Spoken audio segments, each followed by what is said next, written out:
পারমাণবিক যে বিদ্যুৎ কেন্দ্রটা শেখ হাসিনা করে গেছে, আজ সেটা দিয়ে আমাদের দেশে এখন আলোর মুখ দেখতেছে। বর্তমান সরকার সেটা উদ্বোধন করতেছে, আলোর মুখ দেখিয়ে দিয়ে গেছে কে? আমরা তখন এই চুক্তির বিরুদ্ধে কিন্তু অনেক বিরোধিতা আমরা করেছি, না বুঝে করেছি। আমরা ভারতের সাথে যে তেলের লাইনটা করেছিল সেখানেও আমরা বিরোধিতা করেছি না জনগণ, কিন্তু সেই পাইপ দিয়েই কিন্তু বাংলাদেশে তেল আনা হয়েছে। তাহলে কিছু উন্নয়ন যে শেখ হাসিনা করে গেছে, অনেক উন্নয়ন করে গেছে, এটা কিন্তু জনগণ তখন মাথায় নেয় নাই। এই কিছু ইসলাম বিদ্বেষী এবং এই কিছু আমেরিকার দালাল, ডিপ স্টেটের দালালরা ফেসবুক পেজ টেজ খুলে শেখ হাসিনার নামে দুর্নাম করে গেছে। আজকে এটা জনগণ বুঝতে পেরেছে বা বুঝতেছে। যখনই আমরা সত্য কথা বলতে যাই তখনই আমার উপরে হুমকি আসে। গতকালকে আমাকে একজন হুমকি দিতেছে। আমি বলেছিলাম যে গুপ্ত, এই গুপ্ত কিন্তু সব দলের ভিতরে রয়েছে। যেমন আওয়ামী লীগের ভিতরে ছিল, আপনারা দেখেন এই সাজিস আলম টলম ছিল, বিএনপির ভিতরেও তেমন গুপ্ত আছে, এই যে জামাত বলে এনসিপি বলেন এর ভিতরেও আছে।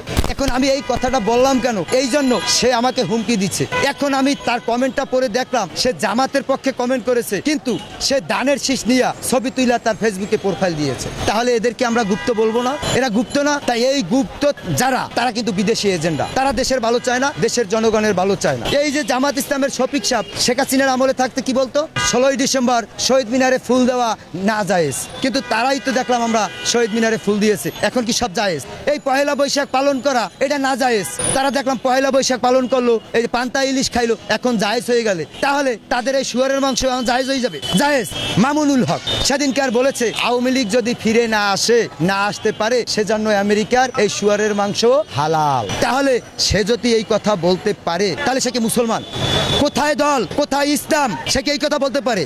এই মামুনুল হক ঢাকার সমাবেশ দিয়েছে, ছোট ছোট মাদ্রাসার বাচ্চা যাদের 8-10 বছর 12 বছর, আরে ভাই সে রাজনীতির কি বুঝে? সে থাকবে তার মাদ্রাসায় পড়বে। তা তাদের গার্ডিয়ানকে আমি অনুরোধ করব, আপনাদের সন্তানকে যদি শিক্ষিত করতে চান এদেরকে এই সমাবেশে দিয়ে, কারণ এখানে ঝুঁকি রয়েছে। যখনই একটা সমাবেশ হয় তখনই একটা দুর্ঘটনা ঘটতে পারে, একটা হামলার ঘটনা ঘটতে পারে, জঙ্গি হামলা করতে পারে, তখন এই ছোট বাচ্চারা কোথায় যাবে? এই নাবালক শিশুদেরকে তারা বিক্রি করছে। আওয়ামী লীগ বাংলাদেশের একমাত্র দল, এই দেশ প্রতিষ্ঠিত করেছে আওয়ামী লীগ, এই দেশ স্বাধীন করেছে আওয়ামী লীগ, এই দেশের ওয়ারিশ আওয়ামী লীগ, এই দেশের হকদার আওয়ামী লীগ। আওয়ামী লীগ ছাড়া কখনোই বাংলাদেশ স্বাভাবিক সঠিকভাবে পরিচালনা হতে পারে না। তাই আমরা চাই আওয়ামী লীগ সরকার আবার আসুক, ফিরে আসুক। আমরা প্রয়োজনে আবার আন্দোলনের জন্য আমরা মাঠে নামবো। আমরা দেখি আরো কিছুদিন দেখি এরা যদি সঠিকভাবে দেশ পরিচালনা করতে না পারে, বাধ্যগত আমরা আওয়ামী লীগের জন্য আমরা বুকের রক্ত রাজপথে দিব এবং আন্দোলনে মাঠে নামবো। আমরা থাকবো আওয়ামী লীগের পাশে, আজীবন থাকবো।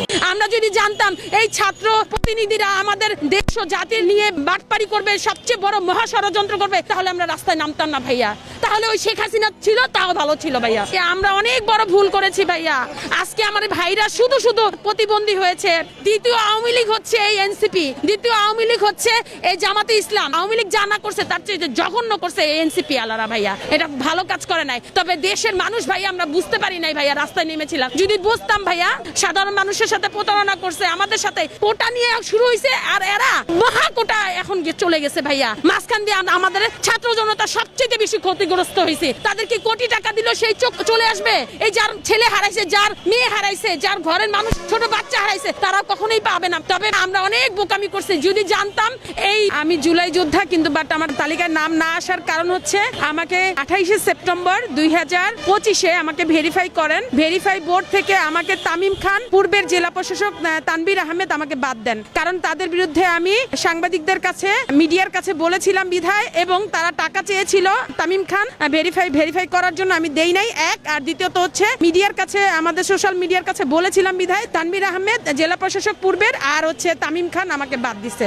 দ্বিতীয়ত আমি 19শে জুলাই এবং 4 আগস্টে আমি 5টা হাসপাতালে কাজ করেছি। আহত নিহত মানুষদের নিয়ে আমি একাই 300 জনের বেশি মানুষকে বাঁচিয়েছিলাম সেদিন, রক্ত দিয়ে, টাকা দিয়ে, পানি দিয়ে, ইভেন অ্যাম্বুলেন্স ভাড়া, ভ্যান ভাড়া, রিক্সা ভাড়া দিয়ে আমি মানুষকে বাঁচিয়েছিলাম। এবং আমার হাতে অনেকে শহীদ হয়েছে। আমি এই 2 হাত দিয়ে অনেক রক্ত ধরেছি নিউরো সায়েন্সে। আমি হাসনাত ভাইয়ার কাছে গিয়েছি, নাহিদ সাহেবের কাছে গিয়েছি, সার্জিস আলমের কাছে গিয়েছি, নাসিরউদ্দিন পাটোয়ারির কাছে গিয়েছি, সবার কাছে গিয়েছি। নাহিদ সাহেবের কাছে আমি লাস্টে বলেছিলাম, ভাইয়া আপনি না বলেছিলেন উপদেষ্টার পাশে আপনারা থেকে দেশ ও জাতির জনগণ নিয়ে কাজ করবেন। ভাইয়া আমি তো জুলাই আহত যোদ্ধা, আমাকে একটু ভেরিফাই করেন, আমার হাসপাতালে ফুটেজটা দেখেন, একটু সাহায্য করেন। কিন্তু ভাইয়া তারা তো সাহায্যই করে নাই, বরং কারণ সে কোনো কথা বলে নাই। তাদের সিকিউরিটি বলে কি উনি তো ভিআইপি হয়ে গেছে, অথচ আমরা একসাথে রাস্তায় ছিলাম, আজকে সে ভিআইপি হয়ে গেছে। আমাদের সাথে আমাদের এই দেশ ও জাতির ছাত্র জনতার সাথে অনেক বড় বাটপারি, অনেক বড় প্রতারণা করছে ভাইয়া। এই সার্জিস আলম, নাহিদ। শেখ মুজিবুর রহমান অত্যন্ত বড় মাপের একজন নেতা ছিলেন। ইতিহাসই তাকে যথার্থ মূল্যায়ন করবেন। এদেশের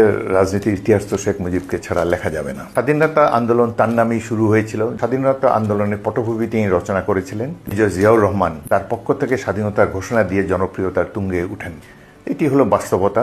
এখন আপনাদের জনসভায় যদি হামলা করে, আপনার তো জনসভায় যাবেন না ভয়তে, আপনার তো প্রসাব করে তারপর ওখান দিয়ে ভয়তে আইয়ে পড়বেন, আপনারা ওখানে গিয়ে ফিট পড়বেন। আর বঙ্গবন্ধুর মাথার উপরে ছিল অস্ত্রের ঝঞ্ঝানি, আর নিচে বসে জনসাধারণের কাছে তার সেই যুদ্ধের প্রস্তুতির রণকৌশল তিনি দিয়েছেন। এই 7ই মার্চ বাতিল করবে, আমার মামুর বাড়ির বেসাদ পেয়ে গেছে।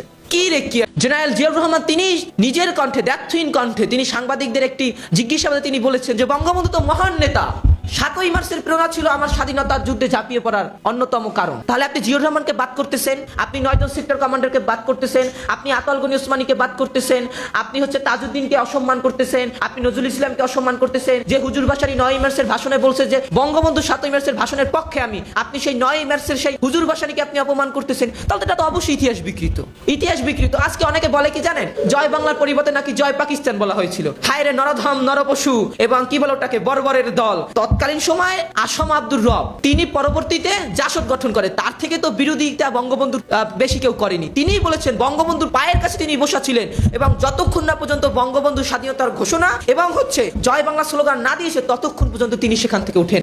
পরিবর্তন করলেই কোনো জিনিসের পরিবর্তন হয় না। পরিবর্তন কি? পরিবর্তনটা গ্রহণ করছে কেউ গ্রহণ করছে। আপনি দেখেন আজকে টিভি চ্যানেলের একটা পোস্ট দেখেন 7ই মার্চ নিয়ে, সেখানে 20 কের ভিতর 18 কে লাভ রিয়েক্ট করে, তার ভিতর 500 কে আপনার কেয়ার রিয়েক্ট করে। কি হয়েছে তাতে? হয়েছে নাকি তাতে? পরিবর্তন কে গুনায় ধরে? কে ধরে? পাকিস্তান চাপাই দিছিল, পাকিস্তানের রাষ্ট্রভাষা উর্দু চাপাই দিছিল, কেউ গুনায় ধরছে? কেউ গুনায় ধরছে? 6 দফারে রাষ্ট্রদ্রোহিতার সামিল দিছিল, বাঙালি গুনায় ধরছে। 69-এ গণ অভ্যুত্থানের বিরুদ্ধে কুৎসর ওঠাইছিল, গুনায় ধরছে। 70-এর নির্বাচনে বলছিল যে শেখ মুজিবকে ভোট দেওয়া মানে ভারতকে ভোট দেওয়া, ভারতের দালালি করা, কেউ গুনায় ধরছিল? কেউ গুনায় ধরছে? কারণ মানুষ জানে যে ভারতের মতো একটা রাষ্ট্র আর বাংলাদেশের মতো একটা ছোট রাষ্ট্র, বাংলাদেশের 28টা রাষ্ট্রের মতো একটা ভারত, সেখানে ভারতের একটা প্রদেশে যা লাগে তা বাংলাদেশে উৎপাদনও হয় না। মানুষ সুযোগে নেয়, মানুষ এখন সজাগ। পরিবর্তন করলে তাতে কিচ্ছু আয় যায় না। ওই সরকারি বই থেকে পরিবর্তন করুক, তাতে কি মানুষ শুনবে না? এবারের সংগ্রাম আমাদের স্বাধীনতার সংগ্রাম, এবারের সংগ্রাম আমাদের মুক্তির সংগ্রাম। কোন নেতায় বলতে পারছে? এরকম বক্তব্য দিতে পারছে? কোন নেতায় বলতে পারছে সুদৃঢ় এবং সুকৌশলী ভাবে? পারে নাই। পারবে কেমনে? দেশের প্রতি দায়বদ্ধতা থাকতে হয়, জনগণের প্রতি দায়বদ্ধতা থাকতে হয়, স্বাধীনতার প্রতি দায়বদ্ধতা থাকতে হয়।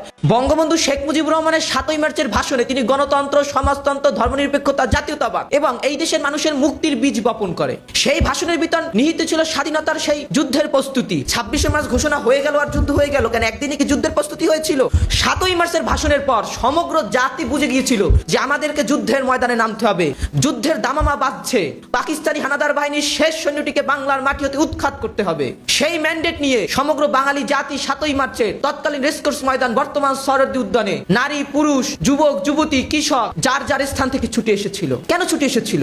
যুদ্ধের প্রস্তুতি কিভাবে গ্রহণ করা যায় তা শুনতে। যুদ্ধে প্রস্তুতিতে বঙ্গবন্ধু কি বলেছে? আমি যদি নাও থাকি, আমি যদি হুকুম দেবার নাও পারি, তোমরা তোমাদের সংগ্রাম চালিয়ে যাবে। এখানে বঙ্গবন্ধু কি একেবারে পরিপূর্ণভাবে বলে দিয়েছে যে তার অনুপস্থিতিতে কি করতে হবে? সংগ্রাম করতে হবে। বঙ্গবন্ধু নেই, সংগ্রাম করতে হবে। বঙ্গবন্ধুকে কারাগারের ওই অন্ধকার প্রকাশে যদি রাখে, আমরা সংগ্রাম করব। নেতা তো সে যে নেতা জেলে যাওয়ার পর তার আদর্শের উপর ভিত্তি করে যুদ্ধ হয়। আপনি দেখুন নেলসন ম্যান্ডেলা, তিনি জেলে ছিল, তার আদর্শের উপর ভিত্তি করে সংগ্রাম হয়েছে। নেতারা তো কখনো মারা যায় না, নেতা তো থাকে মহিয়ান। এমন জীবন করিবে ঘটন, হাসিলে তুমি কাঁদিবে ভুবন। 7ই মার্চের ভাষণে বঙ্গবন্ধু সমগ্র বাঙালি জাতির কাছে একটা অবিসাংবাদিত নেতা। 1952 সালের ভাষা আন্দোলন ছিল বাঙালি জাতির অস্তিত্বের প্রথম সুর। যে অস্তিত্বের সুরে গলা লাগিয়ে বাংলার দামাল ছেলেরা, বাংলার মানুষ 200 বছরের পরাধীনতা, গোলামি, উপনিবেশী এবং জালেমদের বিরুদ্ধে সংগ্রামে আত্মনিয়োগ করেছিল। 1954 সালের প্রাদেশিক নির্বাচন, 1958 সালের প্রাদেশিক নির্বাচন, 1962 সালের শিক্ষা আন্দোলন, 66-এর 6 দফা, 69-এর গণ অভ্যুত্থান, 70-এর সাধারণ নির্বাচন। এই নির্বাচনে সমগ্র বাঙালি জাতি বঙ্গবন্ধু তথা আওয়ামী লীগকে সংখ্যাগরিষ্ঠ আসনে তারা রূপায়িত করে। এটা কেন করে? 6 দফা ছিল বাঙালির মুক্তির সনদ। 6 দফার সাথে 70 রিলেটেড, 70-এর সাথে 71 রিলেটেড। এবং 71-এ আমি যদি বিএনপির ভাষায় বলি, বিএনপি বলে জিয়াউর রহমান স্বাধীনতা ঘোষণা দিয়েছে বঙ্গবন্ধুর পক্ষে তিনি স্বাধীনতার ঘোষণা দিয়েছে। জেনারেল জিয়াউর রহমান তিনি নিজের কণ্ঠে, দ্ব্যর্থহীন কণ্ঠে তিনি সাংবাদিকদের একটি জিজ্ঞাসাবাদে তিনি বলেছেন যে বঙ্গবন্ধু তো মহান নেতা, 7ই মার্চের প্রেরণা ছিল আমার স্বাধীনতার যুদ্ধে ঝাঁপিয়ে পড়ার অন্যতম কারণ। তাহলে আপনি জিয়র রহমানকে বাদ করতেছেন, আপনি 9 জন সেক্টর কমান্ডারকে বাদ করতেছেন, আপনি আতাউল গনি ওসমানীকে বাদ করতেছেন, আপনি তাজউদ্দিনকে অসম্মান করতেছেন, আপনি নজরুল ইসলামকে অসম্মান করতেছেন, যে হুজুর বাসারি 9ই মার্চের ভাষণে বলছে যে বঙ্গবন্ধু 7ই মার্চের ভাষণের পক্ষে আপনি সেই 9ই মার্চের সেই হুজুর বাসারিকে আপনি অপমান করতেছেন। তাহলে এটা তো অবশ্যই ইতিহাস বিকৃত।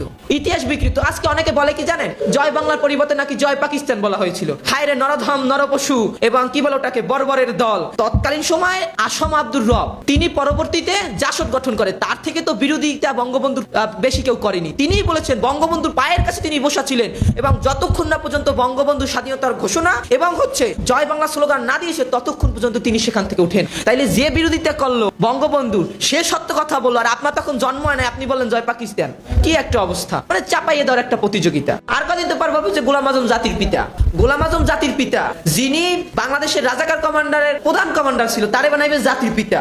আমরা সব বুঝি, আমরা বাঙালি জাতি, আমরা মাছে ভাতে বাঙালি, আমরা পান্তা ভাত খেতে অভ্যস্ত, আমরা রৌদ্রের সেই রৌদ্রদাহ তাপ সহ্য করতে অভ্যস্ত, আমরা সেই বর্ষার সেই নিদারুণ বৃষ্টি সহ্য করতে আমরা অভ্যস্ত, আমরা পদ্মা মেঘনা যমুনার তীরে বসে আমরা সাম্প্রদায়িক সম্প্রীতির কথা বলতে অভ্যস্ত, আমরা কপটতাকে, আমরা অধর্মের গ্লানিকে, আমরা অসত্যকে রুখে দিতে আমরা অভ্যস্ত, আমরা বাঙালির শান বাঙালির মান রক্ষায় অভ্যস্ত। যদি কোনো কতিপয় শ্রেণী, যদি কোনো স্বার্থান্বেষী মহল মনে করে 7ই মার্চের দরকার নাই, যা দরকার নাই, অসুবিধা কি না, যা লাগবে না, তোমরা যেভাবে 7ই মার্চকে উপস্থাপন করবে ও 7ই মার্চ আমার লাগবে না। বঙ্গবন্ধু বলছে যার যা আছে তা নিয়ে ঝাঁপিয়ে পড়ো। বঙ্গবন্ধু বলছে এবারের সংগ্রাম আমাদের মুক্তির সংগ্রাম, এবারের সংগ্রাম আমাদের স্বাধীনতার সংগ্রাম। বঙ্গবন্ধু বলেছে আমি যদি নাও থাকি, হুকুম দেবার নাও পারি, তোমরা তোমাদের সংগ্রাম চালিয়ে যাও। বঙ্গবন্ধু বলে গিয়েছে ওদেরকে ভাতে মারবো, ওদেরকে পানিতে মারবো, আর যদি আমার ভাইয়ের উপর হত্যা করা হয় তাহলে এর পরিণাম ভালো হবে না। বঙ্গবন্ধু বলেছে সৈন্যবাহিনী সুন্দর ব্যারাকে, সৈন্যবাহিনী সুন্দর রাজপথে না, কারণ গণতান্ত্রিক দেশে গণতন্ত্র চর্চা মানুষ করবে। আপনি সৈন্যবাহিনীকে মাঠে নামিয়ে আপনি মানুষের ভোটাধিকার, মানুষের অধিকার, মানুষের মানবাধিকার, মানুষের পলিটিক্যাল রাইট, মানুষের সিভিল রাইট, মানুষের ফান্ডামেন্টাল রাইটকে আপনি নস্যাৎ করবেন, তা তো হবে না। এটা বঙ্গবন্ধু শিখিয়ে গিয়েছে কিভাবে সংগ্রাম করতে হয়। মানুষ সংগ্রাম করেছে, এটাই যথার্থ। বঙ্গবন্ধুকে বঙ্গবন্ধু উপাধি দিয়েছিল বাংলার মানুষ খুশিতে, ভয় পায় দেয় নাই। কারণ বঙ্গবন্ধু 7ই মার্চের ভাষণে তিনি জালেমদের বিরুদ্ধে, পাকিস্তানের বিরুদ্ধে যেভাবে কথা বলেছে, পারলে দেখুক একটা লোক যে সে কথা বলেছে। কেন পারে না? তখন কত নেতা ছিল বাংলাদেশে, কেন তখন তারা পাকিস্তানের বিরুদ্ধে তারা কথা বলে নাই? 7ই মার্চের সেই রেসকোর্স ময়দানে তখন পাকিস্তান হামলা করার জন্য পরিকল্পনা করেছিল। এখন আপনাদের জনসভায় যদি হামলা করে, আপনার তো জনসভায় যাবেন না ভয়তে, আপনার তো প্রসাব করে তারপর ওখান দিয়ে ভয়তে আইয়ে পড়বেন, আপনারা ওখানে গিয়ে ফিট পড়বেন। আর বঙ্গবন্ধুর মাথার উপরে ছিল অস্ত্রের ঝঞ্ঝানি, আর নিচে বসে জনসাধারণের কাছে তার সেই যুদ্ধের প্রস্তুতির রণকৌশল তিনি দিয়েছেন। এই 7ই মার্চ বাতিল করবে, আমার মামুর বাড়ির ব্যাসাদ পেয়ে গেছে। কি রে, কি একটা অবস্থা, হায় রে হায়। চাইলে বঙ্গবন্ধু ধ্বংস হবে না। যার যে আপনার রাজনীতির ইতিহাস 24 বছর বারবার কারাবরণ করেছে, আপনি করেছেন, আমি করেছি, আমার বাবা করেছে, উপদেষ্টারা কেউ করেছে, সুধী মহাজন করেছে, কেউ করেছে, আপনি বলেন তাহলে তিনি বঙ্গবন্ধু না কে বঙ্গবন্ধু? চাইলে বানচাল করা যাবে, তার ভূমিকা আছে, থাকবে, এবং আমরা রক্ত দিয়ে সেটাকে লালন করি। এবং আমরা এখনো জানি বঙ্গবন্ধু শেখ মুজিবুর রহমান উনি আমাদের গর্ব ইতিহাস। তারা তো ভুলে গেছে বীরঙ্গনাদের কথা, যে বীরঙ্গনারা কিন্তু এখনো বাংলাদেশে আছে, এখনো কিন্তু আমাদের মতো মুক্তিকামী নারীরা আছে, এখনো কিন্তু ছেলে মেয়ে আবাল বৃদ্ধ বনিতা আমি শুধু একটা ডাকের অপেক্ষা আছে সবাই। দেশে যেভাবে চলছে এভাবে চলতে পারে না, এভাবে কি একটা দেশ চলতে পারে? সমস্ত কলকারখানা বন্ধ, গার্মেন্টস গুলি বন্ধ, সব বিকল হয়ে আছে। আজকে রিকশাওয়ালারা খেতে পায় না। কেন? আপনারা কি চাচ্ছেন? আপনারা একা থাকবেন, আমরা ওয়াসার পানিতে বিষ দেন, আমরা খেয়ে সবাই মরে যাই। তাহলে তো মুক্তিযুদ্ধকে পারবেন আপনারা অমীমাংসিত বলতে? সেই 71 থেকে কার্য পরিচালনা হচ্ছে এখন পর্যন্ত, আপনারা সে এক কথাই বলে যাচ্ছেন যে মুক্তিযুদ্ধ বলতে কিছু নেই। মুক্তিযুদ্ধ বলতে কিছু না হলে এই দেশের যে ভৌগোলিক সীমারেখা কিভাবে এভাবে মানে সুরক্ষিত আছে? আপনি আমার এই কথার উত্তর দেন। যদি মুক্তিযুদ্ধ অমীমাংসিত হবে, আপনি আমার এই 4টা কথার উত্তর দেন। এই দেশে ভৌগোলিক সীমারেখা কিভাবে এখনো অলঙ্ঘিত রয়েছে? কিভাবে কোনো কক্সবাজার অন্যের হাতে, কেন এখন কক্সবাজার চলে গেল? কি কারণে চলে গেল? কি কারণে এখনো একটা যুদ্ধ বিমান বাংলাদেশে ঢুকতে সাহস পায় না? কার কারণে, কি জন্য? চাইলেই কিন্তু সব ধ্বংস করে দেওয়া যায় না। 71 আমাদের জাতির ইতিহাস, সারা পৃথিবীতে ওয়ার্ল্ড ওয়াইড 71, 71। এবং বঙ্গবন্ধুর যদি কোনো ভূমিকাই না থাকে তাহলে বঙ্গবন্ধুর নামটা এলো কোত্থেকে? তার নাম তো শুধু শেখ মুজিবুর রহমান। আমাকে এই কথার উত্তর আগে দিতে হবে। 2 নম্বর কথা, তিনি যে বঙ্গবন্ধু কথাটা, এটা কি উনি নিজের নামের সাথে যুক্ত করেছিলেন? বাংলার লোক তাকে যুক্ত করেছিল। জাতির পিতা কি উনি নিজের গায়ে নিজে লাগিয়েছেন? কখন একটা মানুষ পিতা বলে? কখন একটা মানুষ পিতা বলে? এবং সেটা হচ্ছে মানে সারা দেশের পিতা। যখন সবাই খেয়াল করেছে যে সে তো আমাদের পিতার মতো শাসন করে, আমাদের দেশকে পিতার মতো আগলে রেখেছে, সে জায়গাতেই তো বঙ্গবন্ধু এসেছে। এবং বঙ্গবন্ধুর যদি কোনো মানে ভূমিকাই না থাকবে, সারা পৃথিবীতে আমাদের বাদী দিলাম, পৃথিবীতে সারা আমেরিকা, ইংল্যান্ড, লন্ডন এরা কেন বলে জাতির পিতা এখনো? সেই কথা বলেন, বঙ্গবন্ধু